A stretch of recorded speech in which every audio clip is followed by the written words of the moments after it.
আচ্ছা, আমাকে সবাই পাগল বানিয়ে ফেলতেছেন ফুল কেকের ভিডিওটা দেওয়ার জন্য। তো আজকে এই ভিডিওটা শুধু আপনাদের জন্য। তার আগে বলে নেই, এই ভিডিওটা কিন্তু অনেক লং হবে। মনোযোগ দিয়ে ভিডিওটা দেখলে আপনারাও বাসায় কেক বানাতে পারবেন। 1 কাপ ময়দা আর 1 কাপ চিনি নিয়েছি। চিনিটা আপনারা কম বেশি নিতে পারেন আপনাদের টেস্ট অনুযায়ী। তারপর নিয়েছি cornflour, baking powder, baking soda, সাথে হালকা একটু লবণ। সবগুলো একটা চালনিতে নিয়ে চেলে নেব। চালার পর সবকিছু চামিচের সাহায্যে একসাথে মিক্স করে নিয়েছি। আচ্ছা, আমি কিন্তু প্রথমে একটা ডিম দেখিয়েছি, বাট এই জায়গায় কিন্তু আমি 2টা ডিম দিয়ে কেকটা বানাবো। প্লিজ আপনারা ভিডিওটা একটু ধৈর্য সহকারে দেখেন, তাহলে সবকিছুই বুঝতে পারবেন। একটা ফ্রেশ বলে আমি 2টা ডিম ভেঙে নিয়েছি। কুসুমগুলো আলাদা করে নিব। তারপর হ্যান্ড বিটার দিয়ে আমি লো স্পিডে একটু বিট করে নিব। বিট করার কিছুক্ষণ পর আমি চিনিটা অ্যাড করে নিয়েছি।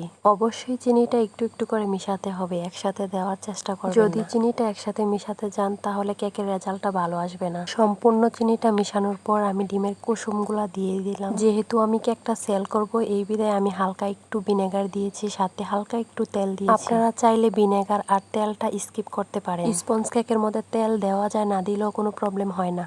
যেহেতু আমি কেকটা ভ্যানিলা ফ্লেভার বানাবো, সেজন্য আমি ভ্যানিলা ফ্লেভার পরিমাণ মতো দিয়ে দিয়েছি। ফ্লেভারটা দেওয়ার পর আবারও একটু বিট করে নিয়েছি। সম্পূর্ণ আমার বিট করা শেষ হয়েছে। দেখতেই পারছেন আপনারা, পারফেক্ট ভাবে কিন্তু কেকের ফুমিটা হয়েছে। সবকিছু দিয়ে চেলে রাখা ময়দাটা আমি একটু একটু করে দিয়ে হালকা করে আলতোভাবে নেড়ে নিয়েছি। ভিডিওটা অনেক লং হবে, ওই ক্ষেত্রে আমি ভিডিওটা অনেক স্পিডে দিয়েছি। আপনারা কিন্তু একসাথে ময়দাটা দিতে যাবেন না। একসাথে দিলে কিন্তু কেকটা ভালো হবে না। মোল্ডের মধ্যে তেল ব্রাশ করে সম্পূর্ণ কেকটা আমি দিয়ে দিলাম। কাঠির সাহায্যে মিশিয়ে দিয়েছি কেকটা যেন ভালোভাবে হয়। একটা চুলায় বসিয়ে দিয়েছি, তো দেখেন কতটা পারফেক্ট হয়েছে। আপনারা পরবর্তী কেকের ভিডিওতে কি রেসিপি দেখতে চান কমেন্টে বলে যান, নেক্সট ভিডিওতে রেসিপিটা দিয়ে দেবো।